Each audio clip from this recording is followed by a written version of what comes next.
Obrigado, presidente. Bom dia, general Davi. Bom dia, general Lancia. Eu não sou militar, mas eu nasci na Academia Militar das Agulhas Negras, em Resende, por onde os senhores passaram. Eu só tenho aqui a pedir que Vossas Excelências não façam como atual presidente do Superior Tribunal Militar, talvez inspirada em outras altas autoridades desse país, comece a falar fora dos autos, dar opiniões políticas sobre o que não lhe cabe, porque a palavra dela não representa o plenário do Superior Tribunal Militar. Senhor Paulo Gonet, eu quero lamentar a sua recondução. Muito. O senhor aceitou passivamente o Ministério Público Federal ser esculhambado. Não defendeu as prerrogativas constitucionais da instituição que o senhor deveria representar. Perdeu a titularidade da ação penal pública.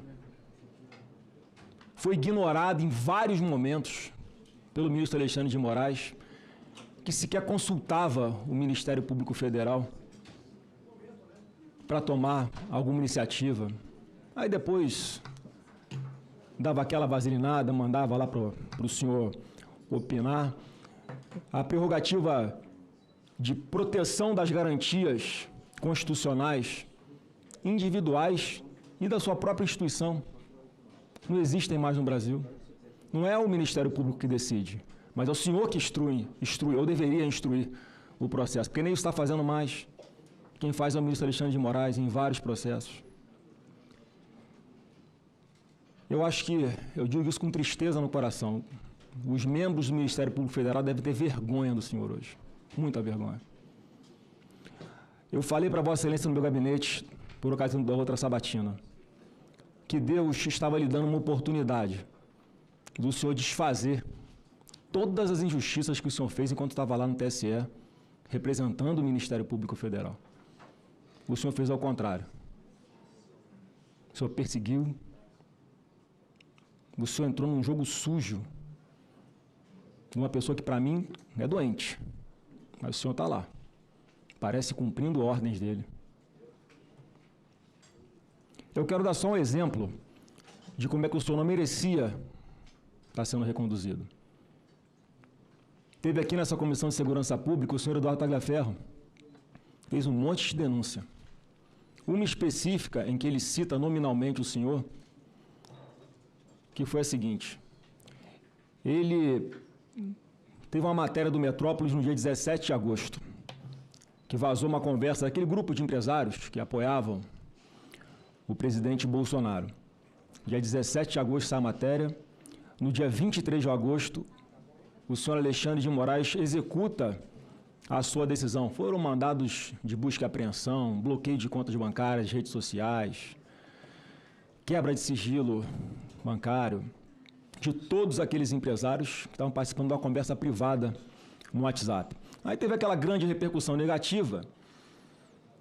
Então o ministro Alexandre de Moraes, como havia dado uma decisão apenas com base numa matéria jornalística, ele vai tentar requentar a sua própria decisão. Ele pede que o seu juiz auxiliar, o Ayrton Vieira, solicite ao Tagliaferro para preparar um mapa mental para ajudar na fundamentação da sua decisão.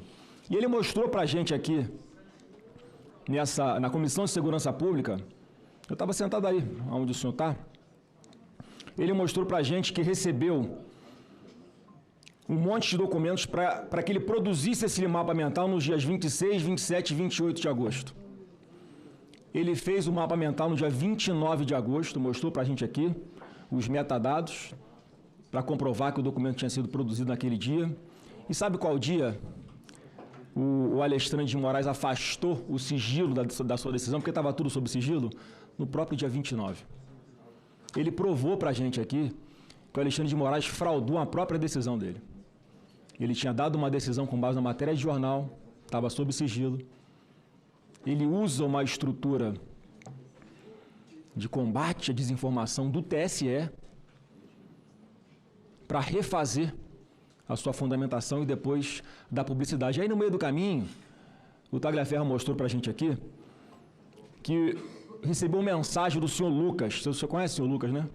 É seu assessor, seu próprio assessor procurador Gonê, cobrando o Tagliaferro, abre aspas, Dr. Paulo Gonê, vice-PGR, me pediu para entrar em contato com você, Tagliaferro, sobre um assunto que ele tratou com o ministro Alexandre hoje cedo.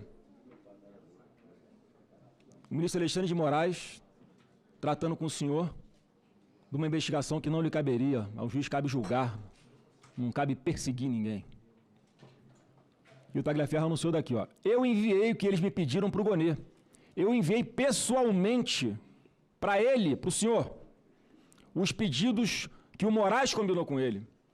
Eu enviei diretamente para o WhatsApp do Paulo Gonê.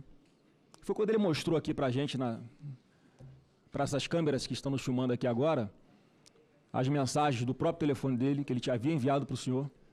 Foi quando até vazou o seu número publicamente, sem querer, mas aconteceu.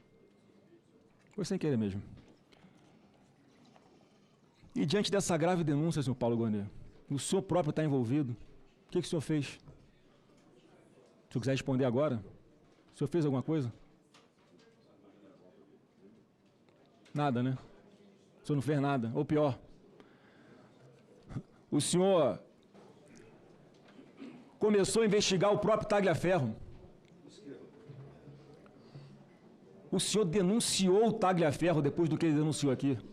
O senhor ofereceu denúncia contra o Tagliaferro por violação de sigilo funcional, coação no curso do processo, obstrução de investigação envolvendo organização criminosa e tentativa de abolição do Estado Democrático de Direito.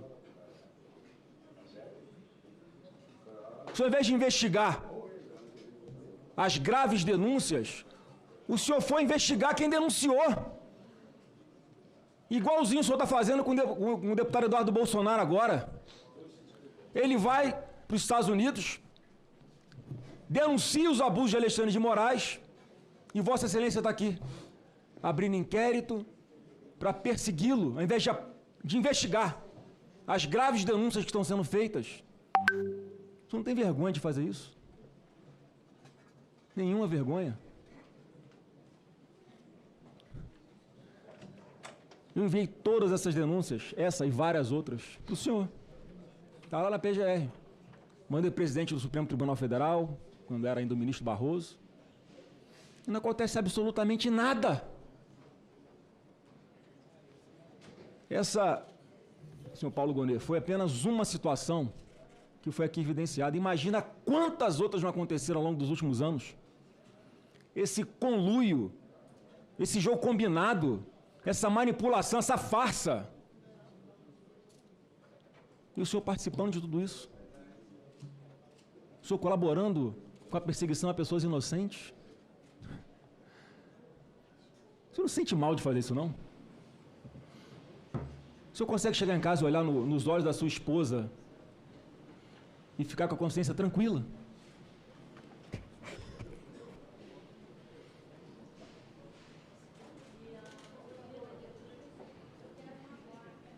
Tudo isso que o senhor está fazendo, em conluio com alguns outros do Supremo Tribunal Federal, é absolutamente nulo num Estado democrático de direito de verdade. E o jogo combinado dá um ar de ilegalidade. Não, o colegiado decidiu, tudo combinado. Todo mundo já sabe o resultado muito antes do processo começar.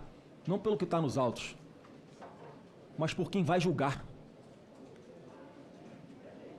Eu vou concluir agora, presidente, porque na sua frase inicial, o senhor Paulo Gonê disse que não fala nos autos. Mentira. Não fala fora dos autos. Mentira. O senhor não só fala fora dos autos, como o senhor atropela o Congresso Nacional, quando declara já de antemão, sem nem saber que texto está num possível projeto de anistia, que a anistia é inconstitucional. Eu vou lembrar ao senhor que lá em 1988, os constituintes de 1988 elencaram inicialmente 5 crimes que eram insuscetíveis de anistia: terrorismo, tráfico de drogas, tortura e crimes hediondos. E tinha um quinto lá chamado, não sei se o senhor conhece, crime contra o Estado Democrático de Direito. O então deputado K.O. faz uma emenda supressiva para retirar o Estado Democrático de Direito, para ficar claro que esse é um crime que podia ser, sim, passível de ser anistiado. Sabe quem votou a favor desse destaque aqui, senhor presidente Otto? Para que fosse revogado isso e nós tivéssemos hoje esse texto na Constituição em vigor, com apenas os 4 tipos de penais que não podem receber anistia. Fernando Henrique Cardoso, Michel Temer, todos esses que hoje arrotam para dizer que essa anistia é inconstitucional, como o senhor fez antecipadamente. Vários outros ícones da esquerda, porque já sabiam que naquela época, Lula também, já naquela época, isso podia ser usado de forma distorcida, como está sendo usado hoje. E eu quero deixar uma pergunta ou reflexão para o senhor para concluir, presidente Otto Alencar. O senhor vai mesmo tirar uma prerrogativa aqui do Congresso Nacional? Eu queria que o senhor anotasse essa pergunta para responder. O senhor vai tirar a prerrogativa do Congresso Nacional para fazer o processo de impeachment contra ministro do Supremo Tribunal Federal? Porque o que está sendo dito já pela imprensa, não sei como é que a imprensa fica sabendo se o senhor não fala, né? Que o senhor vai opinar ao ministro relator no STF para dizer que somente o Procurador-Geral da República pode oferecer o impeachment de ministro do Supremo Tribunal Federal. Queria saber se isso é verdade. E se for verdade, por que o senhor está fazendo isso? Essa é a pergunta que eu tenho para fazer para o senhor, já que as outras do senhor ficou só me olhando aqui, olhou para o lado de vez em quando e não... Senador Flávio, mas não é hora dele responder, ele vai responder depois. E eu vou concluir, deixando, já que o senhor é uma pessoa religiosa, um versículo de Isaías 55, 7. Abre aspas aqui para esse versículo, para esse ensinamento. Deixe o ímpio o seu caminho, e o homem maligno os seus pensamentos, e converta-se ao Senhor, que se compadecerá dele. Volte-se para o nosso Deus, porque é generoso em perdoar. E eu, sinceramente, eu ainda espero que o senhor se arrependa de tudo que o senhor está fazendo com pessoas inocentes, com milhares de pessoas inocentes. Senador.